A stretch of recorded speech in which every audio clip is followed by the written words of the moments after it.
የኢትዮጵያ አየር ኃይል ከምስረታው አሁን እስከደረሰበት ድረስ በርካታ ውጣ ውረድን አልፏል። ለመጀመሪያ ጊዜ አውሮፕላን በኢትዮጵያ ምድር የገባው በ1921 ዓ.ም ነው። ከ7 ዓመታት በኋላ በ1928 ዓ.ም ላይ ደግሞ የኢትዮጵያ አየር ኃይል በንጉሥ አጼ ኃይለ ሥላሴ ተመሰረተ። ይህ ጅማሮ ዛሬ ላይ ያለው የኢትዮጵያ አየር ኃይል እንዲወለድ ምክንያት ሆነ። ዛሬ ላይ የ90 ዓመታት ዕድሜ ላይ የሚገኘው የኢትዮጵያ አየር ኃይል የኢትዮጵያን የአየር ክልል በንቃት እየጠበቀ ሰማዩን እንደፈለጉ የሚዋኙበት ጠላትን የሚያስበረግጉ ዘመናዊ የጦር ጀቶችንም እንዲሁም ዘመኑን የዋጀ ቴክኖሎጂ የታጠቀ አየር ኃይል መሆንም ችሏል። የለውጥ መንግስት ደግሞ ተቋሙ ላይ ሪፎርም በማድረግ ዘመናዊነትን የበለጠ እንዲላበስም አድርጎታል። የዛሬው የአየር ኃይል አቅም ከዜሮ የመጣም አይደለም። በሂደት እየተለወጠ እየወደቀና እየተነሳ እዚህ የደረሰ የሀገር ባለውለታ ድል አድራጊ ተቋምም ነው። ለመሆኑ ከምን ተነስቶ ዛሬ ላይ ደረሰ የሚለውን እንመልከት። በእርግጥ በ1928 የተመሰረተው የአየር ኃይል ወዲያውኑ በጣሊያን ወረራ ምክንያት እንዲወድም ቢደረግም ፋሽስት ጣሊያን በአርበኞች ድል ተነስቶ ከሀገር ሲወጣ ደግሞ በፍጥነት የተደራጀው የኢትዮጵያ አየር ኃይል ተዋጊ ጀቶችና ማጓጓዣ ሄሊኮፕተሮችን ጭምር በመያዝም ወዲያው ተቋቋመ።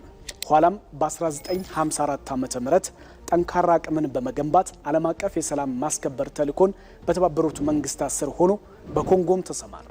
ይህ ዓለም አቀፍ እውቅናንም ገነባበት። ሰፊ ልምድን በመቅሰምም በሰላም ማስከበር የኢትዮጵያ አየር ኃይል በመጀመሪያ ተልዕኮውን የተጋራበትም ሆነ። በዚህም ዲፕሎማሲያዊ ግንኙነትን አጎለበተበት። ኢትዮጵያ ዓለም አቀፍ የሰላም ማስከበር ተልዕኮን በአፍሪካ ደረጃ ብቻ ሳይሆን በዓለም አቀፍ ደረጃ በመሳተፍ ወሳኝም በመሆንም በተባበሩት መንግስታት ጋር አጋርም አደረጋት። በዛው የቀጠለው የአየር ኃይሉ የአፍሪካን ከቅኝ ግዛት ጭቆና እንዲላቀቁ ሚናውንም የተወጣም ነበር። ይህ አየር ኃይል በቀደመ ታሪኩ አፍሪካ ውስጥ ስመጥር የሚባል ተቋም ነው። ለምሳሌ ታንዛኒያ ከወራሪው ኃይል ነፃ ከወጣች በኋላ የታንዛኒያ ጎረቤት የሆነው ሞዛምቢክ በፖርቹጋል ስር ከኮሎኒ ነፃ አልወጣም ነበር። በዚያ ጊዜ የኢትዮጵያ አየር ኃይል ታንዛኒያ ድረስ በመሄድ ለወራት በራሱ አውሮፕላንና በራሱ ፓይለቶች ለወራት የታንዛኒያ የአየር ክልል ከጎረቤት የፖርቹጋል ፎርስ ይከላከል ነበር። ከራሱ አልፎ የሌሎች አፍሪካ ወንድሞቹን የአየር ክልል ለመጠበቅ የሚያስችል ብቃት ነበር። የኢትዮጵያ አየር ኃይል ለሀገር መከላከያ ሰራዊት የድጋፍ አቅም በመሆን የተለያዩ አውደ ውጊያዎች ላይ ያበረከተው አስተዋጽኦ በቃላት ብቻ የሚነገርም አይደለም።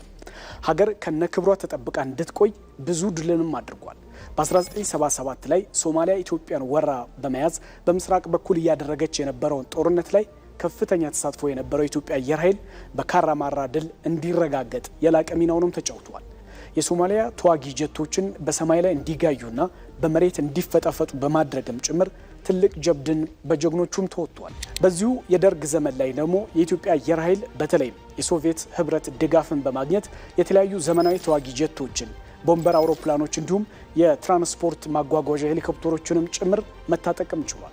የኢትዮጵያ አየር ኃይል ሚግ 21 ጄቶችና አንቶኖቭ አውሮፕላኖች የመሳሰሉ ዘመናዊ ሶቪየት ሰራሽ ምርቶችን በኦጋዴን የኢትዮ ሶማሊያ ጦርነት ላይ ማሰማራትም ችሏል።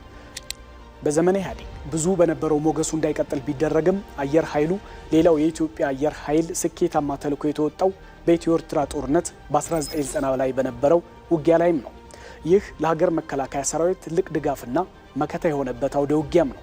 በዚህ የአየር ኃይል የወሰደው እርምጃ ነገሮችን በፍጥነት እንዲቀየሩና የምድር ጦር ሰራዊት የበላይነቱን ይዞ እንዲጨርስም አስችሏል። በ2010 ዓ.ም በኢትዮጵያ የመጣው የለውጥ መንግስት ለኢትዮጵያ አየር ኃይል የሰጠው ልዩ ትኩረት በተቋሙ የለውጥ ሪፎርምና እንቅስቃሴ አቅሙን በማጎልበት አስተማማኝ አየር ኃይል እንዲሆንም እያደረገውም ይገኛል። የኢትዮጵያ አየር ኃይል አሁን ላይ ያለውን የውጊያና የሰው ኃይል አቅም በሪፎርሙ የበለጠ ሰርቶበታል። የኢትዮጵያ አየር ኃይል ሲባል በውስጡ በጣም በርካታ ነገሮች የያዘ ነው። አንደኛ የአብራሪዎች ማሰልጠኛ፣ በርካታ ሰው የምናመርትበት ማሰልጠኛ አለ። ቴክኒሻን ማሰልጠኛ አለ። ራሱ ኮሌጁ ትልቅ ተቋም ነው። ሁለተኛ የጥገና አቅም ነው። የገዛናቸው አውሮፕላኖች የመጠገን አቅም፣ አሁን ጥገና ብቻ ሳይሆን ኦቨርሆል ያደርጋል። ኦቨርሆል ብቻ ሳይሆን ስፔር ፓርት ያመርታል። ያን ማጠናከር ያስፈልጋል። የአቪዬሽን እና ከአየር ቴክኖሎጂ ጋር የሚያያዙ ብቃቶች ደግሞ የምርምር ቦታዎች፣ የዲዛይን ቦታዎች ይጨምራል። በዚህ ሁሉ ሂደት የኢትዮጵያ አየር ኃይል ለዓለም ሰላምና ለኢትዮጵያ ዳር ድንበር መከበር ብቻ የተዋጋ አየር ኃይል እንጂ በማንኛውም ሀገር ላይ ሉዓላዊነትን ጥሶ ትንኮሳ አድርጎም አያውቅም። ይህ የ90 ዓመት የአየር ኃይል ጉዞም እንዲሁም ታሪክ የኢትዮጵያን ሀገረ መንግስት ግንባታ አንዱ ማሳያም ተደርጎ ይወሰዳል።